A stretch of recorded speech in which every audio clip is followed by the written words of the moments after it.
Aggregate demand में 3 chapters है आपके। पहला चैप्टर मैं हमेशा बोलूंगा बेसिक्स है, बराबर। पहला चैप्टर बेसिक्स है आपका, क्योंकि ये सारे चैप्टर्स का एक बेस फॉर्म कर रहा है आपका। Second chapter is all about income determination वाला, याद होगा आपको। इनकम डिटर्मिनेशन वाला मेन पॉइंट था, इक्विलिब्रियम वाला पॉइंट था आपका, ठीक है। तो इनकम डिटर्मिनेशन या फिर इक्विलिब्रियम लिख दें यहाँ पे, ठीक है। उसके बाद थर्ड था आपका एक्सेस या फिर डेफिसिट डिमांड, ठीक है, बराबर। क्लियर है बिल्कुल यहाँ तक। अब सुनो, बेसिक्स में आपको याद होगा कि हमारे चैप्टर का नाम क्या है, एग्रीगेट डिमांड। एग्रीगेट डिमांड का मतलब क्या है, देश में जो एक फिक्स इनकम है उसके हिसाब से एक इंसान जो है, एक इंसान नहीं, पूरा देश जो है कितना डिमांड कर रहा है, पूरा देश का डिमांड को अगर हम लोगों ने जोड़ दिया एक इनकम के हिसाब से, तो उसको हम लोग क्या बोलेंगे, एग्रीगेट डिमांड। अब एग्रीगेट डिमांड के 4 कंपोनेंट्स है। क्या क्या है आपका, C plus I plus G plus X minus M।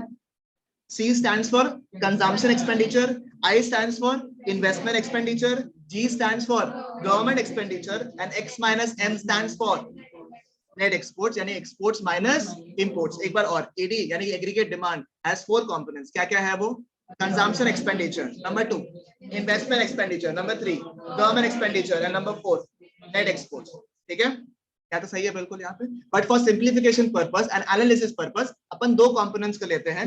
वो कौन से कंपोनेंट्स है आपके, C plus I, consumption and investment, यानी कि AD is equal to what, C plus I. ठीक है, क्लियर है बिल्कुल यहाँ तक, कोई दिक्कत नहीं। ओके, थोड़ा स्पीड अप करते रहूंगा प्रोसेस को, ठीक है। अब कंजम्पशन में, कंजम्पशन के 2 एलिमेंट्स है, बोल सकते हैं कि हम लोग कंजम्पशन के 2 एलिमेंट्स हैं। ऐसे देखा जाए तो समझने का तरीका अलग अलग है, बट अपना कंजम्पशन के लिए 2 एलिमेंट्स है। क्या क्या है, एक हो गया आपका C बार, इसको बोलते हैं ऑटोनोमस कंजम्पशन। ऑटोनोमस कंजम्पशन का मतलब क्या, इनकम जब 0 होगा तब भी जो अपन कंज्यूम कर रहा है, ठीक है। जो भी अपना अगर इनकम, जो इनकम कैसे डिनोट करता है अपन, आई से, Y अगर 0 होगा तब जो हम कंज्यूम कर रहे हैं, ठीक है, उसको अपन क्या बोलता है, ऑटोनोमस कंजम्पशन, बराबर। ये कंजम्पशन अपन करेगा कैसे, सेविंग्स को तोड़ के, पुराने सेविंग्स को तोड़कर, उसको क्या बोलते हैं हम लोग, बहुत बढ़िया, सेविंग्स, ठीक है, जिसको अपन डिनोट कैसे करता है, minus C bar. That means जितना अपन ऑटोनोमस कंजम्पशन कर रहा है उतना ही अपन डिस सेव करेगा, यानी जितना पॉजिटिव C बार होगा उतना ही नेगेटिव माइनस C बार होगा। क्योंकि अपन क्या करें, 10 रुपए का एक्स्ट्रा खर्चा के लिए, क्योंकि इनकम 0, 10 रुपए का एक्स्ट्रा खर्चा के लिए अपन 10 रुपए का सेविंग्स को तोड़ रहे हैं। That means the gap between the C bar and the minus C bar is always equal, या फिर सेम। चलेगा, समझ में आया आपको यहाँ तक, कोई डाउट चलेगा। और फिर उसके बाद क्या होता है, जब अपना इनकम नहीं है तो अपन बचा बचा के खर्चा करता है। जब अपना इनकम बढ़ता है तो अपन क्या करता है, खर्चा भी दबा के करता है। तो इनकम बढ़ेगा तो कंजम्पशन भी बढ़ेगा, मेक सेंस, ठीक है, क्लियर है बिल्कुल। इनकम बढ़ेगा तो कंजम्पशन भी बढ़ेगा। इन्वेस्टमेंट 2 टाइप का होता है, अगर किसी को याद होगा तो, क्या क्या था वो, autonomous investments and induced investments, ठीक है, autonomous investments and induced investment. Autonomous investment क्या था आपका, कंपल्सरी इन्वेस्टमेंट, यानी कि जब इनकम हो या नहीं हो फर्क नहीं पड़ता है, कंजम्पशन सॉरी इन्वेस्टमेंट उतना आप करोगे। अगर मैं छोटा सा चार्ट पे दिखाऊं आपको तो इस तरीके से कुछ था क्या, ये क्या था, पैरेलल टू एक्स एक्सिस। याद है ना आप लोगों को, कोई भी चीज अगर कांस्टेंट रहता है तो जनरली क्या होता है, पैरेलल टू एक्स एक्सिस या फिर वाई एक्सिस। क्योंकि अपना इन्वेस्टमेंट यहाँ पे है तो अपने लिए क्या होगा, ये पैरेलल टू एक्स एक्सिस। ध्यान में है ये वाला पॉइंट, ठीक है, क्लियर है बिल्कुल यहाँ तक, पक्का ग्रिप में है सब लोग का, बात दिमाग में पूरा सर्कुलेट कर पा रहे हो इस टॉपिक को। इंड्यूस क्या था, प्रॉफिट कैसे हो गया। अगर इनकम बढ़ेगा आपका तो इन्वेस्टमेंट भी बढ़ेगा। मतलब ये क्या हो गया, सेफ्टी इन्वेस्टमेंट। ये आपको कंपलसरी इन्वेस्टमेंट करना ही पड़ेगा। जब आपके पास में शुरू में मेडिकल इंश्योरेंस करवाओगे या नहीं करवाओगे, आपका इनकम हो या नहीं हो, यस कराना जरूरी है, बिकॉज मेडिकल एक्सपेंसेस अभी देखो रिलेटिवली बहुत ज्यादा हाई होने लग गया। तो अल्टीमेटली आप लोग क्या होता है यार, एटलीस्ट आप लोग के एज के लोग भी, मैं बता रहा हूँ कि बहुत जनों ने मेडिकल इंश्योरेंस शायद करवा लिया होगा ऑलरेडी, क्योंकि आप लोगों को पता है कि अगर आप एक बार हॉस्पिटल जाते हो तो 50 से मेजर माइनर ऑपरेशन में भी कितना होता है, 50 से 60 तो कम से कम लगता है, या मिनिमम से मिनिमम, है ना। तो वो भी बड़ा एक्सपेंडिचर है या नहीं किसी भी फैमिली के लिए, है, सही है ना। और एक बार आपने इनकम कमाना शुरू कर दिया, उसके बाद आपका इच्छा क्या होता है कि हम कहीं पैसा ऐसे डाले ताकि वो पैसे जो है हमको रिटर्न में कुछ पैसे दे, उसको अपन क्या बोलते हैं, इन्वेस्टमेंट। और उस टाइप के इन्वेस्टमेंट को अपन क्या बोलते हैं, इंड्यूस्ड इन्वेस्टमेंट, यानी कि वो इन्वेस्टमेंट जो अपना बढ़ता है कब, जब अपना इनकम भी बढ़ता रहता है। ठीक है, क्लियर है बिल्कुल यहाँ तक? अगर मैं आपके सामने चार्ट बनाऊं इसका, ठीक है, तो यहाँ लिखूंगा इन्वेस्टमेंट और यहाँ लिखूंगा इनकम, यानी कि वाई बराबर। और ये क्या हो रहा है, जब इनकम नहीं है तब इन्वेस्टमेंट भी आप नहीं करोगे, और जब इनकम बढ़ेगा तो इन्वेस्टमेंट भी आपका बढ़ता रहेगा। इसको क्या बोलते हैं अपन, इंड्यूस्ड इन्वेस्टमेंट। टोटल टाइप का इन्वेस्टमेंट होता है आपका ऑटोनोमस इन्वेस्टमेंट, इंड्यूस्ड इन्वेस्टमेंट। ध्यान से सुनिएगा, this topic is there the last of the unit 1। ठीक है, कभी कभी पढ़ते पढ़ते अब आप लोग क्योंकि इतना बार कर चुके हो तो you will not confuse, I am pretty sure. ठीक है, जो लोग 2-3 बार, तीसरा बार, चौथा बार सुन रहे वाला पार्ट को, वो नहीं भूलने वाला है। But for people who are doing it like for the first second time, ठीक है, उनके लिए बता रहा हूं, आप लोग कंफ्यूज हो सकता है और आप लोग बाई चांस ये टॉपिक को मिस कर सकते हो। और कभी कभी अगर पेपर को हल्का फुल्का इधर उधर का बनना ना, तो कभी कभी लोग ऑटोनोमस इन्वेस्टमेंट और इंड्यूस्ड इन्वेस्टमेंट को भी पूछ लेते हैं। समझ में आया आपको? तो क्लियरली आपका दिमाग में डिस्टिंक्शंस क्लियर रहना चाहिए यहाँ पे कि आप क्या लिखने वाले हो एग्जाम में, अगर बाई चांस आ गया तो। कभी कभी ऐसा भी होता है कि आपको आंसर आता है बट आप एक्सप्रेस नहीं कर पा रहे हो उस आंसर को, तो यू शुड नो कि चार्ट में ये नहीं कि भूल जाए कि नीचे क्या था, ऊपर क्या था, वाई एक्सिस में क्या था, एक्स एक्सिस में क्या था, ये नहीं होना चाहिए, क्योंकि दिस इज कॉल्ड, ये टॉपिक आने के बाद भी आपको नहीं लिखना is a big loss for you. देखो हम लोग सीधा बात है, जब आप प्रोफेशनल क्योंकि आप देखो अब आप लोग 12th का अगर आप लोग मानते हो अपने आप को, तो आप लोग गलत फहमी में हो, because you have already crossed 12th वाला चीज। ठीक है, अच्छा, I have forgotten about telling one thing, 12th का अभी जिसको फोकस करने का है वो तो 12th में फोकस करेगा ही बढ़िया से। ठीक है, साथ में आई एम प्लानिंग कि अगर आप लोग कोई प्रोफेशनल कोर्स करने वाले हो आगे जाकर, immediately after 12th will do certain setting counselling, ताकि हम लोग को समझ में आ जाए कि कहाँ दिक्कत हो रहा है। ठीक है, this is for the people who have identified कि भैया हम लोग को ये कोर्स करना है, may be it can be a CA और a CS, anything that you are planning. ठीक है, एंड जो लोग सीयूईटी के लिए प्रिपेयर करने का प्लानिंग कर रहे हैं या देने का सोच रहे हैं, थोड़ा सा पैर अगर नीचे रखे तो अच्छा लगेगा, लाउंज वाला फीलिंग आ रहा था।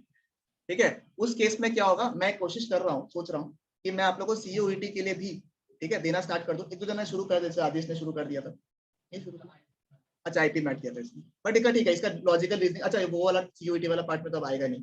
ठीक है, तो CUET I believe every college will hold a CUET from its own level.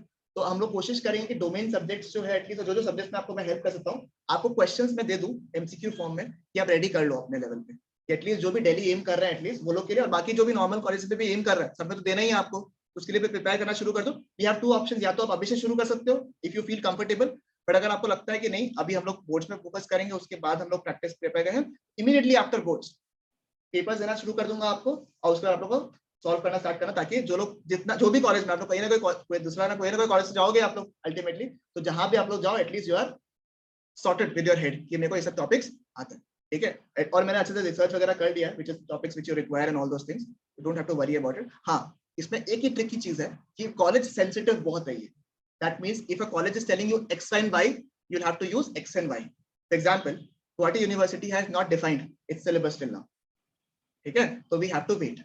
Delhi की कुछ कॉलेजेस ने डिफाइन कर दिया, तो we have to prepare that way, because generally वो इंस्पायर्ड वाला ऑप्शंस रहता है कि इंस्पायर होके पेपर वैसा बन रहा है। तो we have to plan out a plan and basically go forward. You have to be very very smart, I am telling you.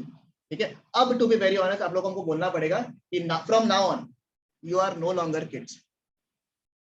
ठीक है, I know it feels very bad, you always and you will always wish to be kids, but you have to be very very practical, because मैं आपको सच बता रहा हूँ एक चीज, अभी जो आप डिसीजन लेने वाले हो वो आपका डायरेक्टली इनडायरेक्टली इसलिए बोल रहा हूँ क्योंकि आगे जाके बताऊंगा कंप्लीट पूरा सेंटेंस आप लोगों को, डायरेक्टली इनडायरेक्टली इंपैक्ट करेगा आपके लाइफ को।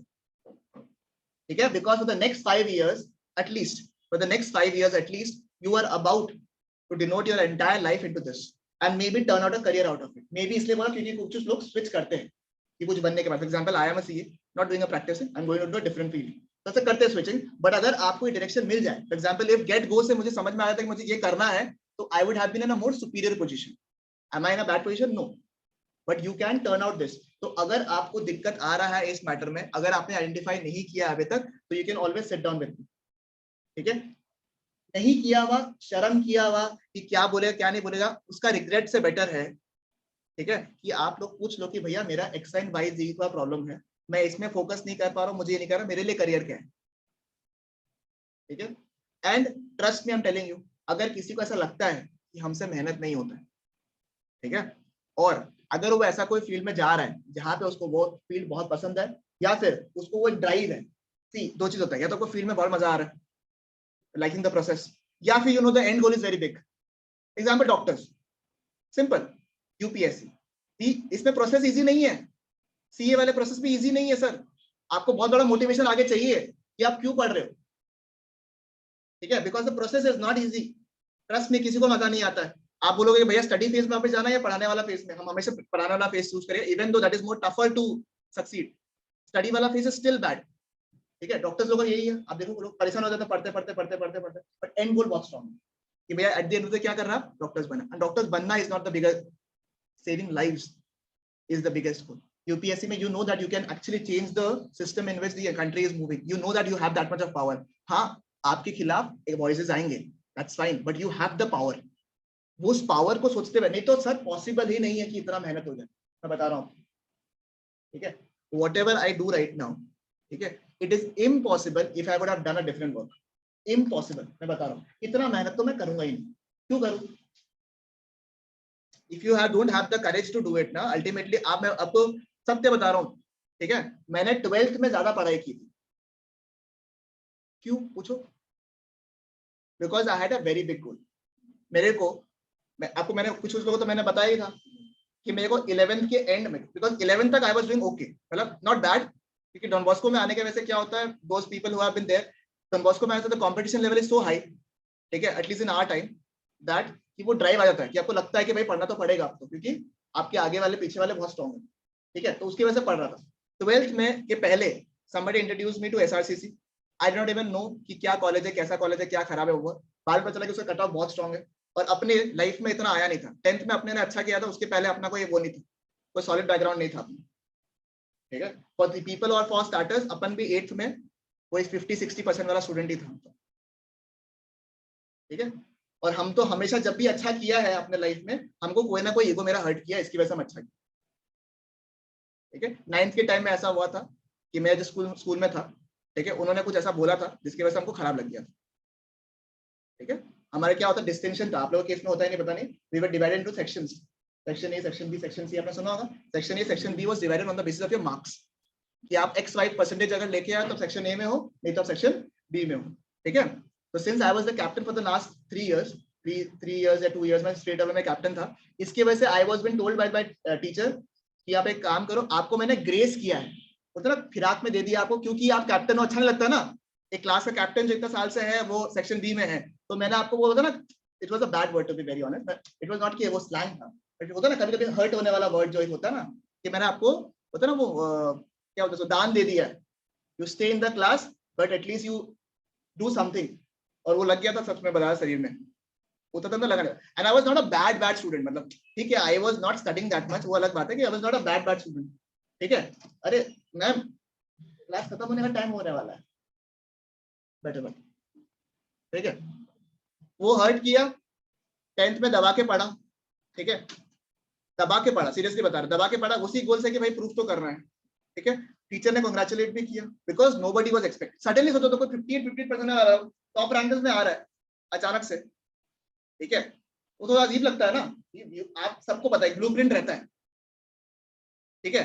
आज आपको खुशी मुझे क्या हुआ बता दो एक बार के लिए, आप लोग इतना मेहनत जो मैं आप लोग सबके ऊपर करता हूँ, इसमें सबसे बड़ी खुशी क्या है, अच्छे जो अच्छे कर रहे हैं अपने लेवल पे ऊपर जा रहे हैं, बहुत खुशी हो रही है, आई फील वेरी प्राउड, ठीक है। जो अगर एक्स का प्लान करता है, एक्स स्क्वायर करता है, वो बड़ा लगता है, बढ़िया लगता है, बट जो जी में था ना, जेड में था जो, वो अगर आगे जाके कम से कम एक्स तक भी पहुंचे ना, उसकी खुशी अलग लेवल की होती है, वो होती है achievement, right, that is the biggest goal that you have. तो कोई वहां से नीचे आए तो वो एक्सपेक्ट ही नहीं करता है, और वो तो एक्सपेक्टेड, मेरा केस में एक्सपेक्टेशन वाज 0, तो जब हम ऐसा तरह से लेके आए तो देवर और एक्सपेक्टिंग कि रहेगा, वो होगा और अच्छा करेगा टेलर, तो हम उनको बोला कि I will not study further, I will go. 12th में एक अलग ड्रीम था, एक नशा था कि इस कॉलेज में तो जाना ही है हमको, उस नशा की वजह से पढ़ा। CA also in the process who have known my CA journey, वो भी कोई ना कोई ईगो वाला चीज ही था, उसकी वजह से हुआ, नहीं तो हम कोई हालत से सीए मटेरियल है ही नहीं, देख के लगता भी नहीं है, मानता भी नहीं है कोई भी हमको, ठीक है। I have the tag, I have the degree, I have the knowledge, I know that, but that is about it, ठीक है। ये तो कोई मानता नहीं। द पॉइंट वाज, मेरा केस में लास्ट मोटिवेशन क्या था, ईगो के वजह से पास तो हो गया, अब मोटिवेशन क्या था, मोटिवेशन ये था कि भैया मेरे तरह अगर कोई सीए बन सकता है तो कोई भी बन सकता है, सीधा बात। And to be very honest, उस समय देखो आपका ना, अभी जैसे एग्जांपल आपके केस में क्या होगा, you might get the most prettiest girl, that might be a goal, और the guy but pretty handsome, ठीक है, this are much count points, that you feel, but that's absolutely okay, because उस समय क्या था जब सीए बना था मैं, यार दुनिया का सबसे कूलेस्ट सीए बनना है हमको, मतलब वो बूढ़ा की तरह नहीं दिखना हमको, ठीक है। उसके बाद में क्या है, आप लोगों को लगता है कि ठीक है यू पीपल आर किड्स, अरे हम लोग ने भी बहुत मजाक वाला चीज किया है। When I had a breakup, मेरा नेक्स्ट गोल क्या था पता है क्या, ऐसा बन के दिखाऊंगा ना, क्यों वो भी बोलेगी शिट यार। So this is absolutely normal from a guy from me also. तो imperfection में तो हम लोग है ही। The point is कि अगर कुछ कुछ चीजें हमें पता चल जाता पहले, ठीक है, तो life would have been more smoother. जरूरी नहीं कि मैंने आपको गाइड कर दिया तो उसके बाद भी लाइफ स्मूथ ही होगा आप लोगों का, जरूरी नहीं है, but at least get a direction. और मैं बता रहा हूँ आपको, जिससे भी मेहनत नहीं होता है, एंड यहाँ पे जितने लोग भी बैठे हुए हैं ना, ठीक है, हमारे दिमाग में एज टीचर्स, ठीक है, मतलब I am not talking about me, but in general teachers को समझ में आता है कि हाँ ये XYZ लोग है वो अच्छा करेगा, दिमाग में रहता है। आज मानो या नहीं मानो, पार्शियलिटी है, एग्जिस्ट होता है, डिस्क्रिमिनेशन है, एग्जिस्ट होता है, अनफेयर है, यस है ना, कहाँ नहीं होता बताते के लिए अनफेयर। The thing is, आपको नहीं पता इस रूम में जितने जन भी है, अभी कमी है हम लोग, बट फिर भी जितने जन भी है अपन, आपको ये भी नहीं पता कि इसमें से कौन बढ़िया निकलेगा। If he or she finds out what he or she wants to do at the right time, वो सबसे ज्यादा जरूरी चीज है। तो प्लीज फॉर गॉड से identify what you absolutely love, because अगर आप वो आइडेंटिफाई नहीं कर पा रहे या स्ट्रॉन्गर वाई नहीं है आपके पास में, तो आप अपने आप को मोटिवेट नहीं कर पाओगे, पुश नहीं कर पाओगे। जहां आप घड़ी देखोगे ना, समझ जाना आप लोग वहां पर कमा नहीं पाओगे, दैट्स अ फैक्ट। घड़ी देखना पड़ा ना कि 1 घंटा हो गया, शिट यार निकलता है, ऑफिस से निकलना पड़ेगा, तो बहुत डिफिकल्ट है। ऐसा नहीं कि आप कमा नहीं पाओगे, दैट मींस कि आप रुपए नहीं आ पाएगा, रुपया आएगा आपके पास में, ठीक है, इतना पढ़ा लिखा किया क्यों, ठीक है, कि रुपया आएगा, रुपया आएगा, बट होता है ना, तो you don't work for money but money comes to you, जो स्टाइलिंग वाला कोट मारता है उस टाइप का, ठीक है। एंड एक सिंपल मैं आपको बताता हूँ, मेरे केस में जो मेरे मैं वर्क किया, देखो I am not a very smart guy, ठीक है, टीचिंग के मामले में मैं बोलता हूँ कि बहुत सुपीरियर हूँ, बिकॉज मैं बच्चों को अगर पढ़ा रहा हूँ तो I have to be the absolute best, if I am delivering the best, right. तो वहां पे मैं क्लेम करता हूँ, प्रोक्लेम करता हूँ कि हाँ हूँ, but in general I am not that smart. But एक ही चीज का क्यूरियोसिटी रहता है कि मेरे को जानने का बड़ा रहता है कि वो कैसे रहा है, ये क्यों हो रहा है, ये कैसे हो रहा है, ये क्यों हुआ, उधर इंक्विजिटिवनेस, उसकी वजह से मेरे को काफी हेल्प मिला। मैं बता रहा हूँ आपको, I just had the solidarity कि हाँ जहां भी जाओगे हम्बल तरीके से, आप लोगों को पता भी नहीं चलेगा, टू बी वेरी ऑनेस्ट, मैं आपको रियलिटी बता रहा हूँ, because we are about to close our sessions also, telling you, बहुत जनों से मैंने बहुत कुछ सीखा है, you will not even know, but I am a person who is not even scared, और इवन बोलता ना वो खराब लगा हो या फिर होता है कि इज्जत चला गया। हम अगर आयुषी से कुछ सीखने मिले तो आयुषी से भी सीखेगा, what is harm in that. हम इतना कोई बड़ा आदमी हुआ भी नहीं, और बड़ा आदमी होने के बाद भी भैया नीचे जमीन देखना चाहिए आपको हमेशा। तो भैया अगर कुछ सीखने मिलेगा अच्छा, तो आप लोग से भी सीखा है, बहुत कुछ सीखा है, 2 साल में हम बहुत कुछ सीखा है, उसका इंप्लीमेंटेशन नेक्स्ट बैच में हो रहा है। अगर आप नोटिस करोगे, next batch will be more formal, more organize, जो चीजें इश्यूज आ रहा था, मैंने हर एक पॉइंट्स को लिया है। आपके केस में भी हो रहा है धीरे धीरे implement, but the thing is the implementation is very small, and I don't want to bring a drastic change, which is a betterment thing, but drastic change आने से क्या दिक्कत हो जाता है, कभी होता है ना कि हाँ इस XYZ प्रोसेस से चल रहे थे और चेंज हो गया process, that is a bad thing. धीरे धीरे लेके आने का दरकार है, बट मैं आपको बता रहा हूँ, please find out something that you love, because ultimately तो पूरा साल वही करना है, पूरी जिंदगी तो वही करना है ultimately.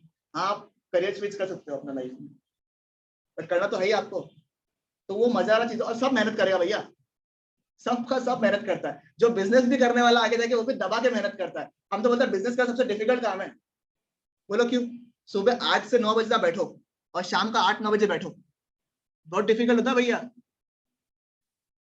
It is the most difficult job. Two most underrated work that we feel, business and being a housewife or being a mother or keeping care of the family is the most difficult jobs that we have to do. Most difficult. नहीं होगा हम लोग से.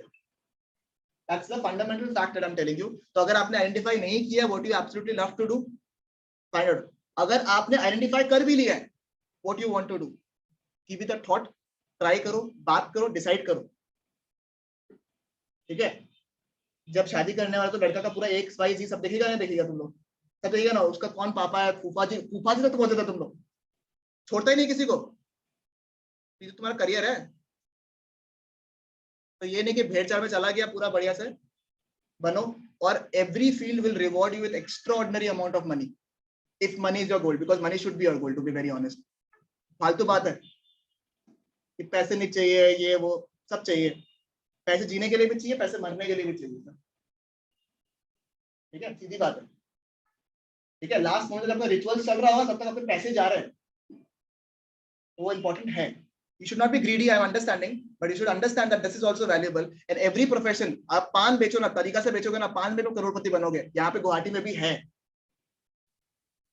ठीक है, तो you have to be a specialist in your department कि आप इररिप्लेसेबल हो जाए। सीधा बात है। ले ऑफ सुना है ना आप लोगों ने, अभी जॉब्स का ले ऑफ सुना है? कुछ लोगों का कई ले ऑफ हुआ है, कुछ लोग तो निकले भी नहीं, हिले भी नहीं सर्विस से, उनको फर्क भी नहीं पड़ा कि कुछ भी हुआ नहीं हुआ, because what is the major reason? They know that they can not be taken out. Simple. Then you can command money. You have to be a specialist in it. सीधा बात है। आप स्पेशलिस्ट हो, आपको हर एक प्रोफेशन में रुपया मिलेगा। आप कोई भी प्रोफेशन को उठा लो, you have to be a bloody specialist. और स्पेशलिस्ट कैसे बनोगे उसमें? टैलेंट से, डिसिप्लिन से। उसमें अगर आप रेगुलरली कुछ करोगे अच्छा, डेफिनेटली आपको कुछ ना कुछ मिलेगा। ठीक है, मैंने अपने लाइफ में एक ही चीज को डिसिप्लिन दिया, पढ़ाने को। धीरे धीरे सही, बट गेटिंग द रिवॉर्ड ना। बाकी इसमें इनडिसिप्लिन हो, नहीं मिलता। हेल्थ को लेके इनडिसिप्लिन हो, हेल्थ खराब होता है। ठीक है, सोशल लाइफ में इनडिसिप्लिन हो, नहीं मिल पाता हूं मैं लोगों से, वो खराब है। It is bad, it's very lonely also sometimes. This is our fact which you have to understand. ठीक है, life will never be smooth, it has to be up down. ठीक है, दैट्स अ थिंग। एंड मैं हमेशा बोलूंगा आप लोगों को, कुछ हो सके तो खुद का करना। ठीक है, क्योंकि उसका मजा अलग होता है। Even if you earn just 500 rupees also, but do it also. And उसका गोल होना चाहिए, कोई काम छोटा नहीं होता, सीधा बात है। आपको आना चाहिए करना, तो that is very important, because हमने तो वैसे सीखा सर। ठीक है, my parents never told me to do any work, to be very honest, because I am a small brat ना, क्योंकि सिंगल सन इश्यूज होगा, बहुत ज्यादा रिलेट कर पा रहे हैं, पर सिंगल सन इश्यूज, बहुत ज्यादा प्यार मोहब्बत। ठीक है, खाना खा लो, वो सब सब प्यार। ठीक है, बट द थिंग वाज जिद्दी। जिद्दी तो है हम थोड़ा बहुत केस में, और होना भी चाहिए आपके केस में। तो बता रहे ईयर एंड का आपका सेशन खत्म होने वाला है। आई am telling you that please, not saying कि आप लोगों को बहुत मेहनत करना, लाइफ एंजॉय नहीं करना, डेफिनेटली एंजॉय करो, हम तो बोलते हैं। बहुत बोरिंग भी होता है सब चीजें। ठीक है, वो मोटिवेशन कोट सुनने में अच्छा लगता है, वर्क हार्ड, हसल, ये सब सुनने में अच्छा लगता है, but sometimes you have to take a break also, you have to go out, you have to enjoy also. दोस्त भी चाहिए आपको, अच्छे क्वालिटी दोस्त। If you have not developed your to hand on friends ना हाथ में, कि एक फोन किया आ जाएगा, और वो लोग आपको ये नहीं बताएगा सुन ये तो ना चमार काम कर रहा है, ये मत कर, इतना बोलने का अगर किसी का अंदर हिम्मत है तो वो आपका अच्छा दोस्त है, मैं बता रहा हूँ आपको। और जो आपके सामने सिर्फ पार्टी करता है, रेस्टोरेंट जाता है, खाता है, वो शायद दोस्त हो भी सकता है आपका, बट एक बार के लिए कभी कोशिश करना कि पार्टी के लिए 2 बार मना करना। अगर वो दोस्त लोग निकल गए ग्रुप, तो दे वर नेवर योर दोस्त, दे वर शेल्डम फ्रेंड्स। ठीक है, but at least you should have your friends in your hand. ठीक है, और एनीबॉडी दैट यू कंसीडर कि हाँ ठीक है, इनसे मैं कुछ भी बात कर सकता हूँ अपने लाइफ में, एंड वो इंसान जज नहीं करेगा आपको कि कैसा बात बोलता। अंकित का हालत ये, तुमको पता अंकित तुमको फोन किया था, पता है तुमको उसको, उसका हालत क्या है तुमको, इस तरीके का कोई नहीं होना चाहिए। ठीक है, समझ में आता है? It's very important. समझ में आया? क्लियर है? तो दैट इज वेरी इंपॉर्टेंट कि you should have certain friends जो तुम्हारे लिए खड़ा रहे। इसको तुम 1 बजे फोन करके बोल सके कि भाई एक प्रॉब्लम है, अब बोले वो बोले हाँ बोल, क्या दिक्कत? यू शुड हैव 1 or 2, उससे ज्यादा मेंटेन नहीं होने वाला अपने से। जो लोग थोड़ा बड़ा सोच रहा है तो ये और अच्छा है, और बेस्ट लोग होते चलो फोन ही नहीं उठाते, तो इज्जत ना देना खड़ा होके, बेस्ट। समझ में आया? तो जरूरी है। तो आप लोग को I am telling you, those who have listened to this words, I am guaranteeing you, ठीक है, कोई श्योरिटी भी नहीं है, गारंटिंग यू 3-4 साल बाद में जब आप लोग कुछ भी कर रहे होगे, क्योंकि मेरे पास अभी कॉल आता है, ठीक है, and I have the experience of teaching. ज्यादा दिन हुआ नहीं, कुछ कॉलेजेस में भी पढ़ रहा है ना, वो भी हमको बोलते हैं कि भैया ऐसे हो रहा है, ऐसे हो रहा है, ऐसे हो रहा है, यहाँ मैंने ये डेवलप किया, ये डेवलप किया। आज भी फोन आता है फ्रॉम द फर्स्ट बैच। ठीक है, आई एम प्रीटी श्योर कि उनका तो अब तक 5 साल हुआ भी नहीं, कॉलेज खत्म भी नहीं हुआ। आई एम प्रीटी श्योर कि कोई ना कोई कॉलेज से फोन करके बोलेगा कि भैया आप ये बात तो सही बोलता था। ठीक है, and the world is not kind, don't expect it to be kind. ठीक है, मतलब ही दुनिया है, होगा और रहेगा। आप कैसे उसमें पास आउट करते हो आपके ऊपर डिपेंडेंट है। तो इतना इवन इमोशनली खराब मत पाना कि ये नहीं सुन रहा वो नहीं सुन रहा। ठीक है, I have learned this in a tougher way. ठीक है, अब मुझे फर्क नहीं पड़ता, टू बी वेरी ऑनेस्ट।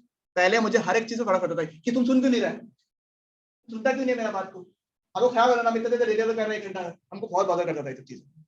क्योंकि देखो हम 1 घंटा टाइम दे रहे हैं अपना लाइफ का यार। माई 1 hour is worth of money, simple. I am not doing any charity over here. जिसको ऐसा लगता है चैरिटी फ्री फ्री फ्री, हम तो नहीं देता भाई फ्री सर्विस, क्योंकि फ्री का कोई वैल्यू नहीं होता है, जीरो। हम कहता है कि इससे बॉदर हो क्यों, पर हम ये देखा कि ये 3 जन बहुत ज्यादा सुन रहे हैं, not giving a shit to the others, as simple as that। खराब लगा? एक सेल्टन ग्रुप बहुत खुश हुआ है सुन के, दूसरा खराब लगा तो I am happy for that, simple सी बात है। And life is like this. और हम कभी जिंदगी में नहीं बोला कि बहुत अच्छा है, कि हम बहुत सुंदर है और बहुत स्वीट है। हम तो ओ बच्चा कैसा है माइका, तू घर पे पप्पी कैसा है, ऐसे पूछने वाला लोग नहीं है। अरे पप्पी नहीं बोला, पप्पी बोला, ठीक है? समझ में है? क्लियर है बिल्कुल यहाँ तक? आओ, ठीक है। Autonomous investment, in use investment clear, sorted यहाँ तक बिल्कुल। If you make the chart, तो चार्ट बना के दिखाएगा हमको यहाँ पे, एडी का चार्ट ट्राई करेगा। एडी का चार्ट हमको बनवाओ, ठीक है? आओ ना, आओ ना, कुछ नहीं है, कभी ना कभी तो तुमको ऐसे भी प्रेजेंटेशन करना पड़ेगा। आओ, क्या दिक्कत है? आओ ट्राई करो। हाँ तुम भी आ जाओ, एक चार्ट तुम बना लेना। आओ, ठीक है। कंजम्पशन का चार्ट और ये बनाएगा, बताओ क्या है, बाकी लोगों को समझा दो। इसको अगर तुम स्ट्रेट रखेगा ना तो तुम्हारा काम जल्दी हो जाएगा। हम तुम्हारे लिए बना देते हैं, एक्स एक्स चलो चलो, ठीक है। बताओ ठीक बना रहे नहीं बना रहे, और सब हो गया, कोई बात नहीं। ये वाला करते हैं। नीचे क्या आ रहा है? इनकम, ठीक है। ये कौन सा चार्ट है आपका? इन्वेस्टमेंट। इन्वेस्टमेंट क्या रहता है? Ankit, parallel to x axis. C curve थोड़ा ऊपर से शुरू हुआ है, क्यों? Autonomous consumption. इन दोनों को जोड़ दो तो क्या मिलेगा मेरे को? एडी। एडी और सी पैरेलल रहता है क्या? बिकॉज दोनों के बीच में गैप क्या है? इन्वेस्टमेंट का। और इन्वेस्टमेंट क्या है? हमेशा कांस्टेंट। इन्वेस्टमेंट हमेशा क्या होता है? पैरेलल। और ये भी पैरेलल भी सही चार्ट के हिसाब से, तो सही बात, ठीक है। समझ में आया ये वाला पार्ट? ठीक है। और रिया और सेविंग्स वाला बना के दो।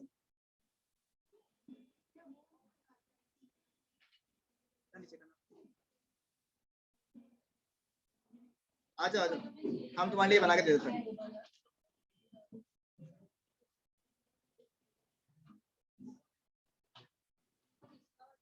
दोनों साथ में बनाएंगे या अलग अलग बनाएंगे?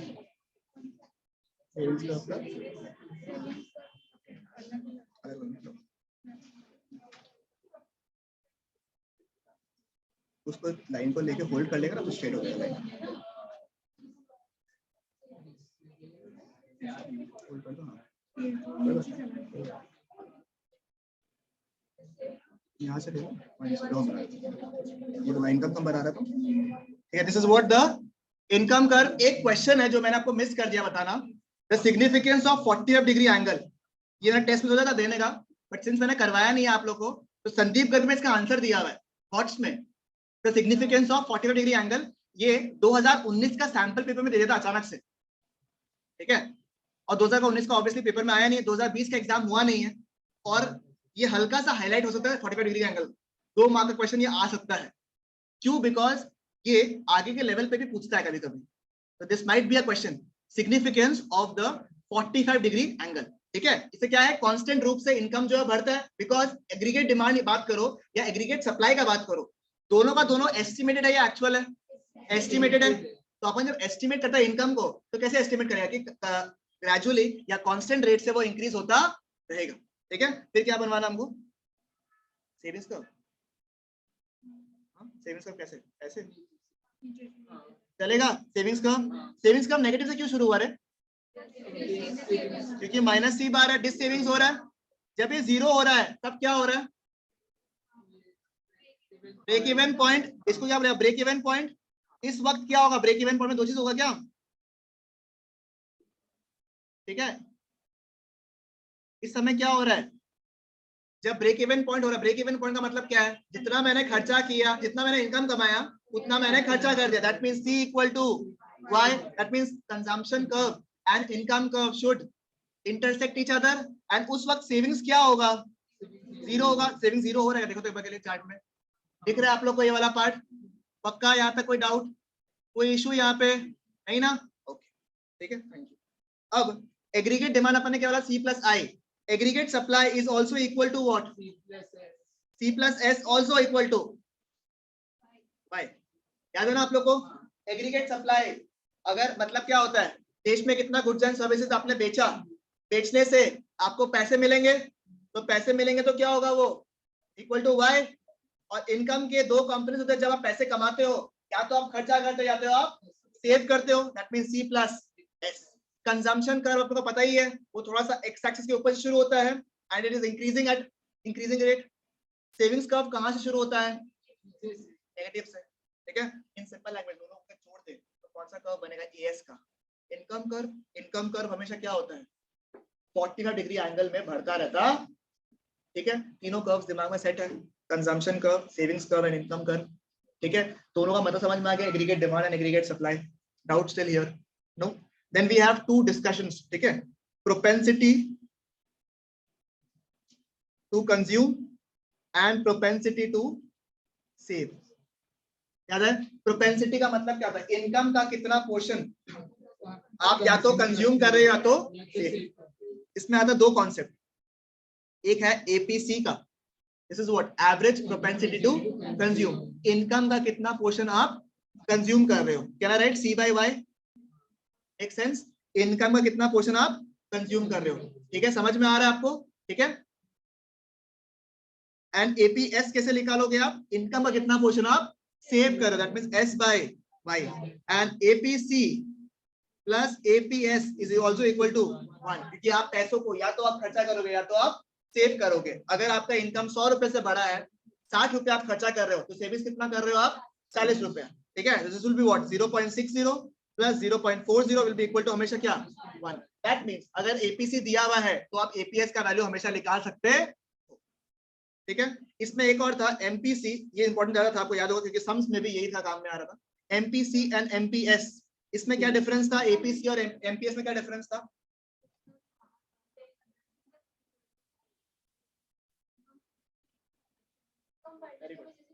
Very good. इनकम बढ़ने की वजह से आपका कंजम्पशन भी कितना बढ़ता है? बढ़ने को अपन डिनोट करते हैं delta, because delta is what? Change. Can I write delta C by delta Y? यानी कि इनकम चेंज होने से आपका कंजम्पशन कितना चेंज हो रहा है। सिमिलरली एमपीएस कैसे निकालोगे? Delta S by delta Y. And जैसे ऊपर था वैसे MPC plus MPS is equal to, ठीक है। Answer a few questions please. Can APC be more than 1? Can APC be more than 1? Yes या no? अगर रीड नहीं कर पा रहे हो, एपीसी का लास्ट लेटर क्या है? Can consumption be more than 1? अगर आपकी ऑटोनोमस कंजम्पशन हो रही है तो इनकम तो कुछ कमाया नहीं आप, तब भी खर्चा आप कर रहे हो, उस केस में क्या होगा? APC equal to more than 1, ठीक है। दैट मींस अगर 1.2 हुआ एपीसी, इसका मतलब क्या है? आप कमा कितने रहे हो? 1 रुपया कमा रहे हो और खर्चा कितना कर रहे हो? 1.2 का। तो 0.2 का क्या हो रहा है? इस सेविंग्स, अपना पुराना सेविंग्स को तोड़ के तो खर्चा करोगे, समझ में आया? यानी कि APS will be what? Minus 0.2। That brings the second question, can APS be equal to negative? अगर एपीसी क्या 1 हो सकता है? कब होगा? जब कंजम्पशन एंड इनकम इक्वल होगा, दैट मींस उस समय कंजम्पशन एंड इनकम इक्वल होगा, that means savings will be 0, that means APS will be equal to 0। यानी कि आपके क्वेश्चन में चाहे एपीसी इक्वल टू 1 हो, चाहे सी इक्वल टू वाई हो, चाहे सेविंग्स इक्वल टू 0 हो, चाहे एपीएस इक्वल टू 0 हो, सारों केसेस में क्या हो रहा है? Ultimately this is all the break even point. बात समझ में आया? यानी कि क्वेश्चन में अगर सी इक्वल टू वाई पूछा तो भी वो ब्रेक इवन पॉइंट है, एस इज इक्वल टू 0 पूछा तब भी वो ब्रेक इवन पॉइंट है, एपीसी इक्वल टू 1 बोला तब भी वो ब्रेक इवन पॉइंट है, और एपीएस 0 है तब भी वो क्या है? ब्रेक इवन पॉइंट है।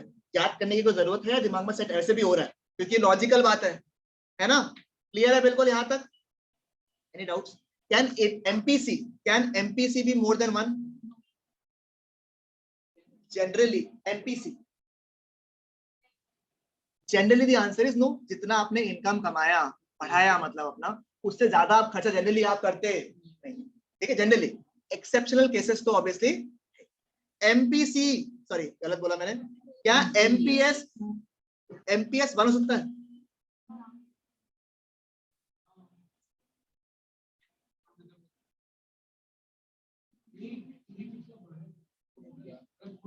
हो सकता है क्या? एग्जाम्पल, आपका इनकम 10,000 रुपया था, आपका खर्चा 5,000 रुपया था, ठीक है? आपका इनकम 20,000 रुपया हो गया, आपका खर्चा अभी भी 5,000 रुपया है, तो चेंज इन इनकम कितना हुआ? 10,000 रुपया। चेंज इन कंजम्पशन कितना हुआ? 0। फॉर्मूला क्या था? Delta C by delta Y, that means 0 by 10,000, that is how much? So your MPS can be 1 because your MPC is what? 0. Your MPC is what? 0. That means your MPS will be equal to 1. और समझ में आया आपको? यानी कि आपका income बढ़ा, but आपने खर्चा थोड़ा भी नहीं बढ़ाया। जरूरी है कि हमेशा खर्चा बढ़ाएगा आपका, ठीक है? और एक क्वेश्चन था ना, याद है आपको? MPC of poor is more then that of rich. ये क्वेश्चन याद है दिमाग में? ठीक है, अभी हम ये डिस्कस नहीं कर रहे। हाँ हाँ हाँ, जनरली नहीं होता, वही बोला तुम। जनरली नहीं होता, जनरली नहीं होता, वही बोला तुमको। एक्सेप्शन तो ऑब्वियसली है कि उसका इनकम 20,000 से बढ़ा, वो अपना EMI 25,000 का करवा दिया, पॉसिबल है, ठीक है? चलेगा? क्लियर है बिल्कुल यहाँ तक? इसके अलावा कोई टॉपिक न्यूमेरिकल्स बाकी है? इसके अलावा सारा बेसिक्स तो क्लियर हो गया आपका, वो लास्ट में करा देंगे अपन। अच्छा, फॉर्मूला क्या है? दो याद है ना किसी को? अगर कंजम्पशन निकालना है, कैसे निकालूंगा? एक तो ऑटोनोमस कंजम्पशन होगा प्लस चेंज इन कंजम्पशन।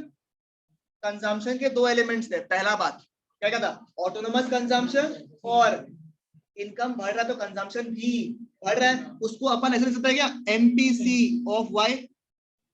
बताओ, क्योंकि एमपीसी ऑफ वाई का मतलब क्या है? इनकम अगर बढ़ रहा है उसकी वजह से खर्चा कितना बढ़ रहा है। अल्टीमेटली मुझे बताइए, जो फर्स्ट पॉइंट याद है आप लोग किसी को? ये अल्टीमेटली यही तो बता रहा है।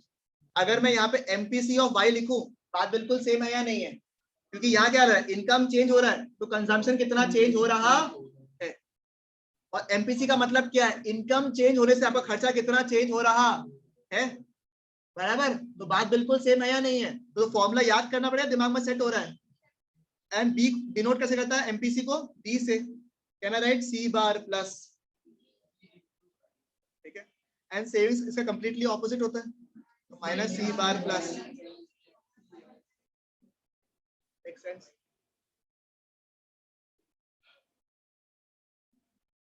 Because MPC plus MPS is equal to 1, MPC are denoted as B plus MPS is equal to 1, तो MPS कैसे बोलेंगे अपन? 1 minus B। बोलो डाउट, इसका doubt? Yes, if you denote it in the chart तो वो ट्रायंगल शेप में बनेगा आपका, that is why it is a slope, ठीक है? डाउट यहाँ पे? ये एग्जाम के लिए एक्सट्रीमली इंपॉर्टेंट है, बताइए आप लोगों को, ठीक है? भाईका जी आपको देख लिया। नेक्स्ट, कोई भी इन्वेस्टमेंट अगर आप करोगे तो दो चीजें आपको देखना है, एक है एमईआई और एक है आरओआई। आप कोई भी धंधा में इन्वेस्ट करने वाले हो तो आप क्या देखते हो? रिटर्न कितना कमाने वाला है आपको, और उस रिटर्न को कमाने के लिए मेरा खर्चा कितना होने वाला है। खर्चा कैसे करोगे आप लोग? लोन वगैरह लेके। लोन जब लेते हो तो क्या पे करते हो? उसमें इंटरेस्ट, है ना? तो क्या बोलेगा? रेट ऑफ इंटरेस्ट कितना है उसका, और जो बिजनेस करने वाले हो उसमें रिटर्न कितना कमाने वाले हो, उस रिटर्न को क्या बोलते हैं अपन? Marginal efficiency of investment, MEI, marginal efficiency of investment. कितना एफिशिएंट है तुम्हारा इन्वेस्टमेंट। अगर ROI 10% है, MEI 12% है, तो अपन इन्वेस्ट करें या नहीं करें? करो। 10% डिपेंड करता है। अगर लॉन्ग टर्म आपको लगता है कि हाँ भाई ज्यादा देगा तब तो करो, अदरवाइज मत करो, ठीक है? तो ये बेस हो गया। और अगर 8% लग रहा है और 6% रिटर्न दे रहा है तो इससे तो आप FD में डाल दो, है ना? समझ में आया? ठीक है, इन्फ्लेशन ही कवर नहीं कर पा रहे आप तो। समझ में आया? क्लियर है? देखो यहाँ पे सिर्फ दो कैरेक्टर लिया आपने, सिर्फ दो कैरेक्टर लिया है यहाँ पे। मैं बोलूंगा कि तीसरा, अगर किसी को सही में इन्वेस्टमेंट करना है तो सिर्फ दो चीजें देखेगा। पहला तो वो क्लोज, देखो ऐसे तो बहुत कुछ देखेगा, कैश फ्लो कितना आ रहा है, कितना एसेट इन्फ्लेशन है, क्या हो रहा है, सब कुछ देखेगा। बट और चीज आप देखोगे क्या? देखोगे नहीं देखोगे अभी, है ना? समझ में आया? ठीक है, the point of this chapter, इसकी टॉपिक चैप्टर का खत्म आपने ऑलरेडी कर दिया है, काफी खत्म कर लिया, कोई दिक्कत की बात नहीं है इसमें। द पॉइंट इज कि जब अपन प्रैक्टिकल पॉइंट को क्यों बता रहे हैं? ताकि आपका माइंड और रन करे, बिकॉज आप लोग फाइनेंस की दुनिया में जाओगे, ये सब टर्म्स अगर दिमाग में नहीं घूम रहा ना बार बार कि कैसे हो रहा है, क्या हो रहा है, क्या नहीं, आपके अगर दिमाग में, क्योंकि this is the one of the most important chapters that you have, और ये बहुत मजेदार चैप्टर है मुझे लगता है, क्योंकि ये प्रैक्टिकली आप पूरा लिंक कर सकते हो इस चीज को। नेशनल इनकम कुछ भी आप बोल लो, आप प्रैक्टिकली लिंक नहीं कर पाओगे उसको, because you are not calculating national income in general, आप शायद बाद में निकालोगे भी नहीं, बट ये तो आपका डे टू डे लाइफ में इम्पैक्ट करेगा कि इन्फ्लेशन क्या होता है, आरओआई क्या हो रहा है, आरआई एमईआई क्या होता है। तो आप जब डिस्कस करोगे हर चीज, तो आपको समझ में आया कि हाँ इसकी वजह से दाम बढ़ रहा है, इसकी वजह से दाम कम हो गया है, यू शुड नो। होता है ना, अगर आपका इंटरेस्ट वाला फैक्टर है ना, तो आपको चैप्टर बहुत इजी लगेगा, समझ में। This was unit number 1, if you remember, ठीक है। यूनिट नंबर 1 खत्म करते ही अपना आगे का बेस क्लियर हो गया बहुत कुछ, बिकॉज यूनिट नंबर 2 में ऐसा कुछ है क्या, बताओ हमको, ठीक है। यूनिट नंबर 2 में 2 इंपॉर्टेंट टॉपिक्स हैं आपके, ठीक है। ठीक है, पानी का बोतल ला देना प्लीज।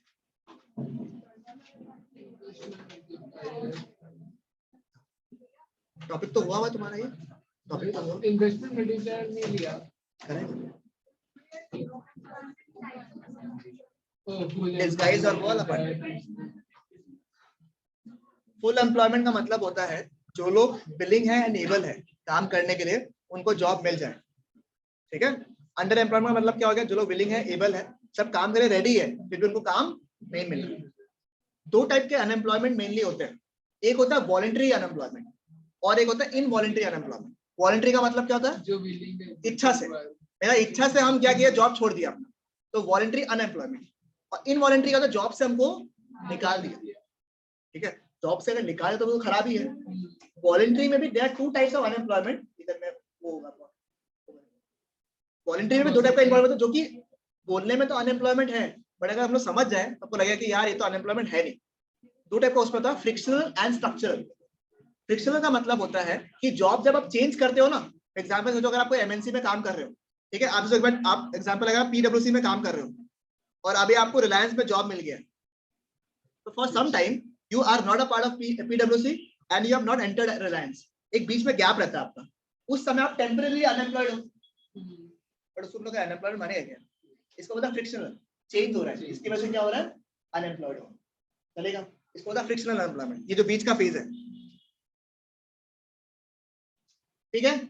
और नंबर 2 क्या हो गया आपका, स्ट्रक्चरल। स्ट्रक्चरल में क्या हो रहा है आपका, कि सोचो एग्जांपल, सोचो आप अमेज़न में काम कर रहे हो, ठीक है, आप अमेज़न में काम कर रहे हो एंड अमेज़न का आपको पता होगा खुद का सर्विसेज वगैरह है, सब कुछ है, इनबिल्ट उनके सॉफ्टवेयर वगैरह सब कुछ है, तो आप उसमें काफी इक्विप्ड हो, अच्छे हो, कर रहे हो। सडनली अमेज़न ने सोचा कि हम अपना सिस्टम को चेंज करेंगे, will bring out a more advance technology ताकि और सिस्टम अच्छे हो जाए। उसके लिए यू आर नॉट रेडी, आपने उसकी ट्रेनिंग नहीं ली है, तो टेम्परेरी पर्पस के जब तक आप उसके लिए इक्विप्ड नहीं हो जाते तब तक आप क्या करते हो, टेम्परेरी अनएम्प्लॉयड रहते हो, उसको होता है स्ट्रक्चरल अनएम्प्लॉयमेंट। स्ट्रक्चरल चेंजेस आया, किसी को पानी के लिए बोल दो, कोई बात नहीं, पानी के लिए बोल दो, ठीक है। स्ट्रक्चरल जो चेंज आया उसकी वजह से टेम्परेरी अनएम्प्लॉयड, टैली यूज करा था आपका फॉर्म, एससीपी में स्विच हो गया, जब तक आप एससीपी नहीं सीखते हो तब तक आप कोई काम में नहीं हो, तो टेम्परेरी पर्पस के लिए आप अनएम्प्लॉयड हो, उसको क्या बोलते हैं, स्ट्रक्चरल अनएम्प्लॉयड। बात समझ में आया, ये होता है 3 टाइप का अनएम्प्लॉयड। चैप्टर 1 खत्म, ठीक है। आओ चैप्टर नंबर 2 हमको करवाओ, तो यहाँ पे आओ, कौन बताया chapter number 2। Chapter number 2 very very important topic, ठीक है, very very important topic. 3 topic है इसमें, ऐसे तो 2 ही टॉपिक है, बट मैं 3 बार में डिवाइड कर रहा हूँ बिकॉज आपको दिमाग में रहना चाहिए 3 है।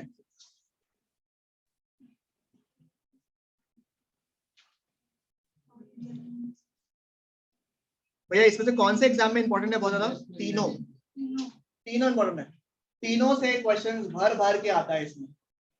इफ यू आस्क मी कि आपको कौन सा सबसे ज्यादा स्ट्रॉन्ग फीलिंग आ रहा है इस बार, कल से एम्प्लॉयमेंट एंड इन्वेस्टमेंट मल्टीप्लाई, ठीक है, बट अगर तीसरा आएगा तो डांट मत देना, ठीक है, but I have a strong feeling इस बार आएगा, दोनों से आएगा, इससे प्रैक्टिकल का चांसेस ज्यादा लगता है हमको, इससे थ्योरी का क्वेश्चन लग रहा है हमको, वो अंडर एम्प्लॉयमेंट वाला जो पार्ट है ना वो वाला, ठीक है। इक्विलिब्रियम को बताएगा क्या क्या होता है,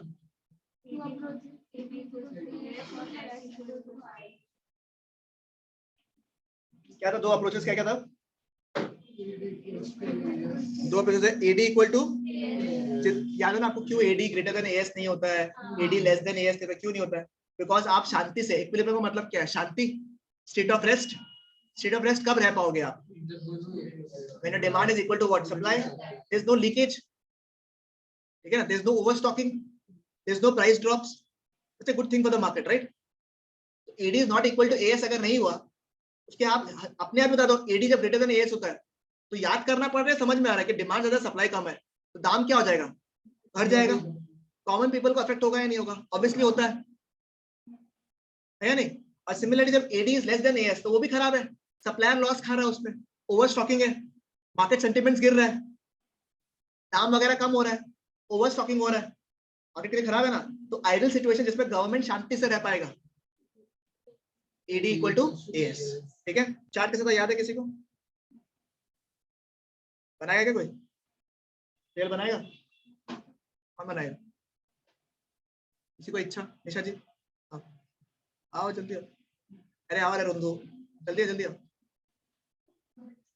हम उसको ही बुलाते जिस बात है, खुशी होगा तुम बनाएगा तो।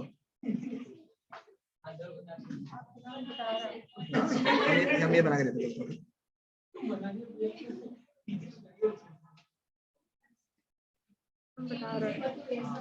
एक्स एक्सेस और वाई एक्सेस। ठीक है, ये कौन सा कर्व है, AD यहाँ से, ठीक है, ये कौन सा कर्व हो गया, AD कर्व। इस पॉइंट में जहाँ पे वो इंटरसेक्ट किया उस पॉइंट को अपन क्या बोलेगा, इक्विलिब्रियम पॉइंट। नीचे में 3 में क्या था, या तो ADAS आ गया, ठीक है, वेरी गुड, ये सबसे इंपॉर्टेंट चीज था जो इसने बोला। नीचे क्या आएगा, या तो 3 अलग अलग चार्ट बना लो आप लोग, या तो एक में समझ लो, इनकम, आउटपुट एंड एम्प्लॉयमेंट। किसी को भी डाउट है डेटा देख के समझ लेने का बुक से, याद है ना, डेटा दिखाया था आप लोगों को मैंने, 300 लेवल था शायद तक मेरे हिसाब से, 300 लेवल पे AD was equal to AS। ठीक है, इसका अगर मैंने यहाँ पे लाइन ताना, ठीक है, इसको लिखा 0, इसको लिखा S, तो what is OS, what is OS, what is this point, ये क्या है, दिस इज द, देखो ये हो गया इक्विलिब्रियम पॉइंट, नीचे वाला क्या है, इक्विलिब्रियम लेवल ऑफ आउटपुट या फिर एम्प्लॉयमेंट या फिर इनकम। यानी कि अगर आप 1000 रुपए कमा रहे हो, ठीक है, और 1000 रुपए के चक्कर में जितना 1000 रुपए आप कमा रहे हो उससे sufficiently AD is equal to AS, तो अपन क्या बोलेगा, इक्विलिब्रियम लेवल ऑफ इनकम। कितना कमाए आप ताकि AD इक्वल टू AS हो, मतलब कि जितना डिमांड हो रहा है उतना ही आप पैसे देने के लिए रेडी हो। कितना यूनिट्स आप बनाए जिससे AD becomes equal to AS, जितना डिमांड किया यूनिट्स उतना ही सप्लाई भी कर रहा है यूनिट्स, उसको क्या बोलेंगे हम लोग, इक्विलिब्रियम लेवल ऑफ आउटपुट। और अगर 500 लोगों को हायर करके रखा है और उससे AD इक्वल टू AS हो रहा है, इसको क्या बोलेंगे अपन, इक्विलिब्रियम लेवल ऑफ एम्प्लॉयमेंट, क्योंकि 500 लोग चाहिए आपको और 500 लोगों को आपने हायर करके रखा है, when your AD becomes equal to AS, ना उससे ज्यादा ना उससे कम। क्लियर है बिल्कुल यहाँ तक। AD has 2 components, what AD equal to C plus I and AS is equal to what, C plus S, C and C cut गया तो S is equal to what, I, that means equilibrium level दूसरा point आ सकता है किसमें, when S is equal to I, ठीक है, S is equal to I जब हो रहा है, यानी कि can I say जब AD equal to AS हो रहा है उसी वक्त उसी दौरान S is equal to Y भी हो जाए, ठीक है, your savings is equal to investment। Another question that is coming up, if S is greater than I तब क्या होगा, जब S is less than I तो क्या होगा, और S is equal to I वाला पॉइंट को क्या बोलते हैं अपन, द पॉइंट ऑफ इक्विलिब्रियम। ठीक है, सेविंग्स कर्व बनवाओ हमसे, खुद को बनाना है, आओ, निशा तो खड़ा ही, अच्छा हाँ, खुद को भेज दो, आओ, S is equal to I वाला पार्ट, आजा श्रुति, आजा, एक बार उसको ट्राई करा दो, फिर नेक्स्ट बार तुमको बनवा देगा, आता है, आओ, आने दो, फिर तो बहुत ही बढ़िया, लो,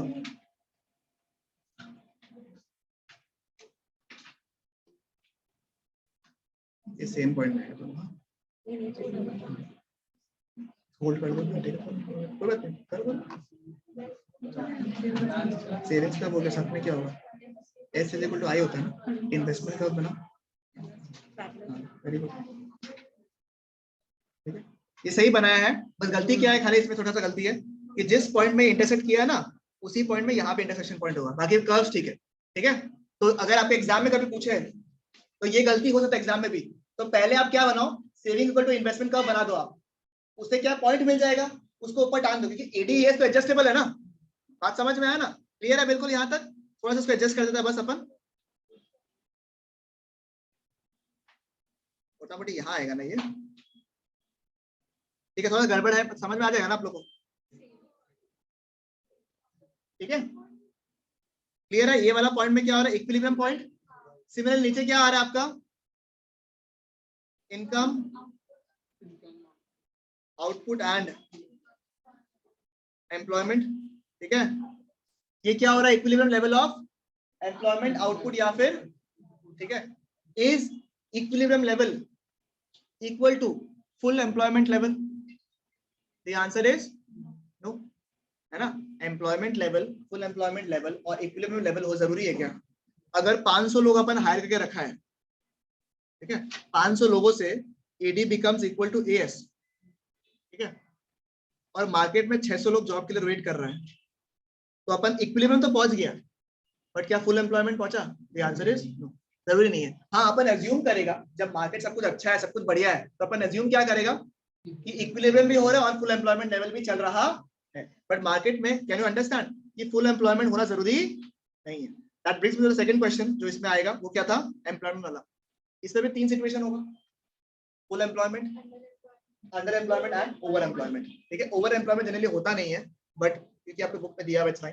ठीक है, एम्प्लॉयमेंट में क्या हो रहा है, जब आपका एडी इक्वल टू एएस है, नीचे में बस क्या आ जाएगा, खाली नीचे क्या आएगा, बस सब कुछ सेम है, नीचे क्या आएगा, एम्प्लॉयमेंट बढ़ा जाएगा, ये वाला पार्ट हट जाएगा आपका, नीचे एम्प्लॉयमेंट आएगा आपका, इतना एम्प्लॉयमेंट होना चाहिए आपका, कितना, इतना। ठीक है, और डिमांड उससे ज्यादा आ गया, ये क्या हो गया, ओवर एम्प्लॉयमेंट, लोग से ज्यादा चाहिए, ऑलरेडी 500 में वर्क कर रहा है, अपन फुल एम्प्लॉयमेंट ऑलरेडी काम कर रहा है, अब और लोगों का डिमांड आ गया, ये क्या होगा, situation of over employment. Similar नीचे से आया तो अंडर एम्प्लॉयमेंट, भैया 500 है, चाहिए 400 ही, तो अपन 100 लोगों को क्या करेगा, ले ऑफ कर देगा, तो रख के रखेगा एक बार कहीं, समझ में आया? इसको बोलता है अंडर एम्प्लॉयमेंट, एग्जाम के लिए इंपॉर्टेंट है। ठीक है, कुछ टफ नहीं है, अगर आपको दिमाग क्लियर है, चैप्टर नंबर 3 का जो है ना, unit number 3, excess demand deficit demand, बिल्कुल सेम है, यही तो होता है। अरे भैया ये एस्टिमेटेड हो गया, एक्चुअल एम्प्लॉयमेंट हो गया, एक्चुअल एम्प्लॉयमेंट हो गया, समझ में आया ना? क्योंकि अपन एडीएएस जो डिस्कस कर रहे हैं वो एक्चुअल है या एस्टिमेटेड है, एस्टिमेटेड है, तो जब एक्चुअल के बारे में बात करेंगे हम लोग, उससे कंपेयर करेंगे या नहीं करेंगे, जो भी एस्टिमेट कर रहा है। ठीक है, बराबर, यहाँ तक सही है, यहाँ तक बिल्कुल क्लियर है क्या यहाँ तक? ठीक है, चलो, इन्वेस्टमेंट मल्टीप्लायर, इस यूनिट का लास्ट टॉपिक। ठीक है, इन्वेस्टमेंट मल्टीप्लायर का मतलब क्या था, पैसा घूमते रहते मार्केट में, मतलब पैसा घूमते हैं, पैसा अगर मैंने 1 रुपया इन्वेस्ट किया तो उससे कितना पैसा मल्टीप्लाई होगा, इनकम कितना मल्टीप्लाई होगा, कैसे निकालेगा अपन? एक तरीका क्या, डेल्टा बाय बाय डेल्टा आई। इसका मतलब समझ में आ रहा है, इन्वेस्टमेंट अगर बढ़ता है तो इनकम कितना बढ़ता है, if it is 5 times example, क्योंकि इसका आंसर टाइम्स में होता है, इफ आंसर इज 5 टाइम्स का मतलब क्या हो रहा है कि अगर आप 100 रुपया लगा रहे हो तो कितना कमा रहे हो, 500 रुपया कमा रहे। ठीक है, इसको निकालने का एक और तरीका था, not good derivation right now, very good. इसको डिनोट कैसे करता है अपन, वो तो भूल ही के बताना, के खाली खाली नो, के का एक और तरीका है ऐसे निकालने का है, सुनो सुनो सुनो सुनो, एग्जाम में 2-3 सवाल आपको पूछता है लोग। ठीक है, अगर आपने इस ब्रह्मास्त्र को पकड़ लिया, कोई भी सवाल एडीएएस का आ जाओ आराम से सक जाओगे, क्योंकि चीजें तो 3-4 घुमा फिरा कर एक ही चीज है। One is what, AD, AD का क्या आंसर निकालते हैं अपन, C plus I, AS is equal to what, Y, और equal to C plus S. ठीक है, जब इक्विलिब्रियम होगा तब AD becomes equal to what, दिक्कत नहीं ना, AD was equal to what, C plus I, equal to Y लिख सकता है यहाँ पे, because AS is equal to what, income. Difficult, C को अगर ब्रेक करे, इसका फॉर्मूला देखा था अपन ने, क्या था वो, C bar plus B into Y plus I equal to what Y। मतलब कि अगर आपको सिर्फ दिमाग में इतना ही पता है, इक्विलिब्रियम में कोई भी सवाल आपसे पूछ लो आपको आता है, क्योंकि सेविंग्स आना जरूरी है क्या? नहीं, you can convert all questions into consumption. अगर आपको सेविंग से डर लग रहा है, अगर आपको सेविंग समझ में आया तो बढ़िया है, तो ये बहुत जल्दी समझ हो जाएगा। बट अगर इन केस आपका सेविंग्स क्लियर नहीं है तो कंजम्पशन तो हर साल निकाल सकता है, पहला बात। दूसरा बात, इन्वेस्टमेंट चेंज, ये सब वर्ड कभी भी कुछ भी आया तो आप कौन सा यूज करोगे? के। अब के में एक तरीका है के निकालने का, ठीक है। आप सवाल देखो कहां से आ सकते, देखो एकदम ध्यान से देखो, ठीक है। B is equal to what? MPC। देखो तो इसमें कॉमन क्या गिर रहा है के से? ये वाला टॉपिक आप समझ पा रहे, क्वेश्चंस कहां तक लिंक होगा। एक तो मैं दोनों तीनों कॉन्सेप्ट को यहाँ पे लिंक कर दिया, जो यूनिट नंबर 1 में पढ़ा था अपन ने, और उसको यूनिट नंबर 2 से लिंक कर दिया। This is the maximum possible manner जो पूछ सकता है आपको। सॉर्टेड हो गया। अब बात यह है कि एमपीसी निकालने के लिए आपको थोड़ा ट्रिक दे देगा वो लोग, आपको के निकालने बोलेगा। पहले के के लिए डेटा देगा ही नहीं देगा आपको ऊपर वाला? बिल्कुल देगा। फिर क्या बोलेगा? एमपीसी निकालो। एमपीसी कैसे निकालो? डेटा के का दिया हुआ है, बाकी आपको क्या करना है? सिर्फ वैल्यू को डालना है। या फिर आपने एमपीसी का वैल्यू दे दिया, आपको क्या निकालना है? के निकालना है। तो बात बिल्कुल सही है ना। 3 फॉर्मूला, ये नंबर 1, ये नंबर 2, ये नंबर 3, अगर आपको ये अलर्ट रहा तो आप कोई भी फॉर्मूला से कुछ भी निकाल सकते हो, प्रॉब्लम नहीं होगा। कुछ भी कहीं से भी निकालने बोलो, आपका दिमाग में सिर्फ ये 3 चीज चलना चाहिए। Yes, is it wrong?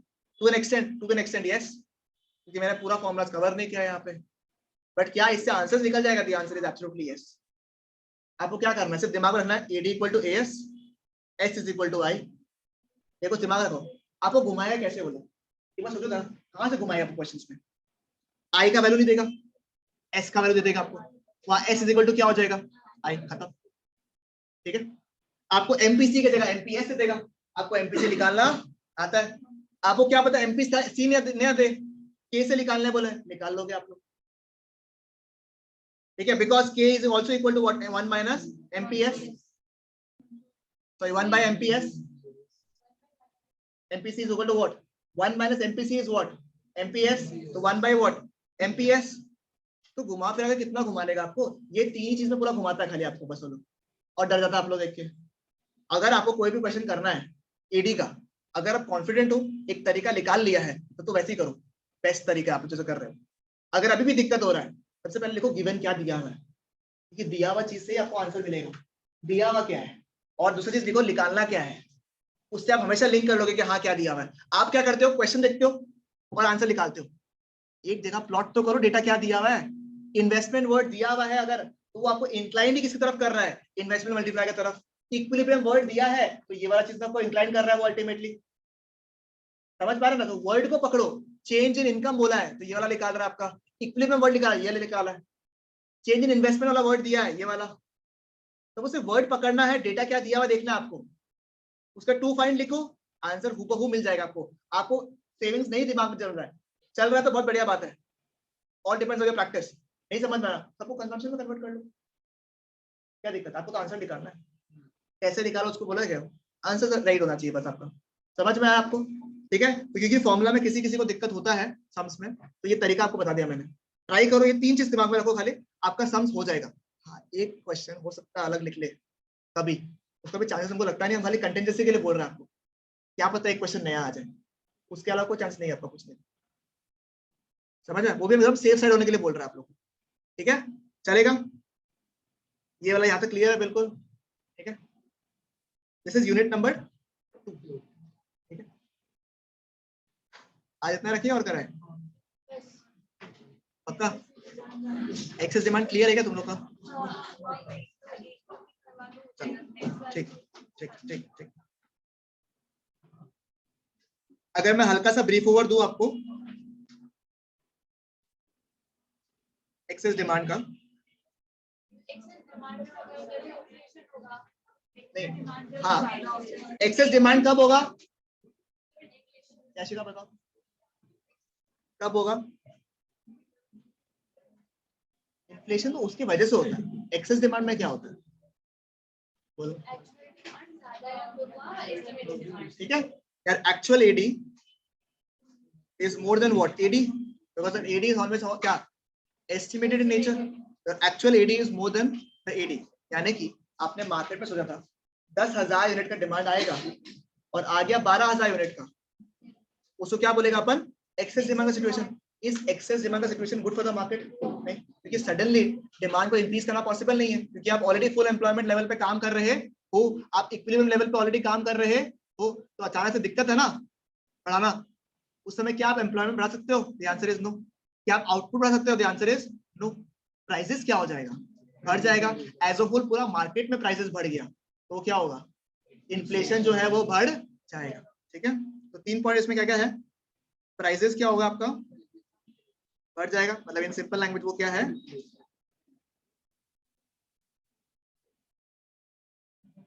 नहीं, उल्टा बोला तुम। डिमांड कर रहा है, इसकी वजह से प्राइसेस बढ़ रहे हैं। ठीक है, तेल वाला एग्जांपल, अभी यूएस में जो हुआ कि लोग यूएस ने प्लान किया था एक तरीके से ग्रोथ आएगा, स्टेबिलिटी आएगा मार्केट में। कोविड-19 जैसे से लहर कम हुआ, लोगों का डिमांड लेवल बहुत हाई हो गया, कंपनीज उतना रेडी नहीं था सप्लाई करने के लिए, तो डिमांड हाई हो गया, सप्लाई लिमिटेड रह गया, तो प्राइसेस क्या हो गया? बढ़ गया, इन्फ्लेशन रेट्स बढ़ गए। ठीक है, प्राइसेस बढ़ेगा, फिर क्या होगा? आउटपुट क्या आप इंक्रीज कर सकते हो? ठीक है, एम्प्लॉयमेंट, द आंसर इज, ठीक है, चार्ट दिखाना है क्या? ये समझ जाओगे आप लोग, चार्ट क्लियर है ना? इंपॉर्टेंट क्वेश्चंस एग्जाम के लिए, सबसे इंपॉर्टेंट क्वेश्चन। ठीक है, मेजर्स टू कंट्रोल, ठीक है, measures to control what? Excess demand बोल लो, डेफिसिट डिमांड बोलो, क्योंकि आंसर बिल्कुल उल्टा होता है उसका। ठीक है, 2 मेजर होता है, हमेशा भूल जाते आप लोग, 2 मेजर है, एक है फिस्कल मेजर्स, दूसरा क्या है? Monetary measures. कभी कभी एग्जाम में फिस्कल मेजर्स बोलता है आपको। फिस्कल मेजर्स मतलब कौन सा? गवर्नमेंट के मेजर्स। मॉनेटरी मेजर्स कौन लेके आता है? Banks, RBI. ठीक है, 2 टाइप का मेजर होता है। फिस्कल मेजर्स में क्या क्या करेगा वो? टैक्सेस को क्या कर देगा? बढ़ा देगा। वेरी गुड, टैक्सेस बढ़ाएगा, सामान का दाम क्या हो जाएगा? बढ़ जाएगा, लोगों का खरीदना कम कर देगा, एक्सेस डिमांड कंट्रोल हो जाएगा, इंक्रीज इन टैक्स। फिर गवर्नमेंट एक्सपेंडिचर क्या करेगा? अपना कम कर देगा, खुद का खर्चा कम कर देगा। अभी प्रॉब्लम क्यों हुआ मार्केट में? गवर्नमेंट ने सोचा कि हम अपना खर्चा बढ़ाते हैं, क्योंकि जब तक इकोनॉमी स्टेबल होगा तब तक गवर्नमेंट अपना खर्चा बढ़ा देगा ताकि मार्केट में बैलेंस रह जाए। प्रॉब्लम क्या हुआ? लोग भाग भी स्टेबल हो गया, गवर्नमेंट अपना खर्चा खत्म नहीं कर पाया, दोनों तरह से बढ़ गया, यहाँ से भी डिमांड, यहाँ से भी डिमांड, मार्केट में क्या क्रिएट हुआ? एक्सेस डिमांड, दाम क्या हो गया सामान का? बढ़ गया। Now you understand why the prices have increased. Understood? Number 3, कोई पॉइंट था क्या? श्योर? कितने था ना? हमको पॉइंट्स याद नहीं, इसलिए पूछ रहा हूँ। यही है ना? ओके। मॉनेटरी मेजर्स में क्या होगा? बैंक रेट्स अपन क्या करेगा? बढ़ा देगा। उसके बाद क्या करेगा अपन? रेपो रेट्स इंक्रीज कर देगा। मार्जिन रिक्वायरमेंट्स, ठीक है, इसका मतलब अगर नहीं पता तो अपन आगे डिस्कस करेगा। ठीक है, नंबर 4 क्या था आपका? सिलेक्टिव कंट्रोल करेगा क्या? यस। मॉरल सुएजन करेगा। Have I miss any point? Repo rate, bank rate, margin requirements, open market operations क्या करेगा? बढ़ाएगा या कम करेगा? बढ़ाएगा, ताकि लोग बाग पैसा अपना जमा कर दें, ताकि खर्चा वो लोग ना करें, मार्केट में डिमांड कंट्रोल हो जाए। सिर्फ भाई सिमिलर बोल दिया पॉइंट। हाँ सही बोला तुमने, वो ओएमओ में ही गिरता है। ठीक है, चलेगा। दिस इज एक्सेस डिमांड, इसका कंप्लीटली ऑपोजिट कौन सा है? डेफिसिट। ठीक है, चलेगा यहाँ तक?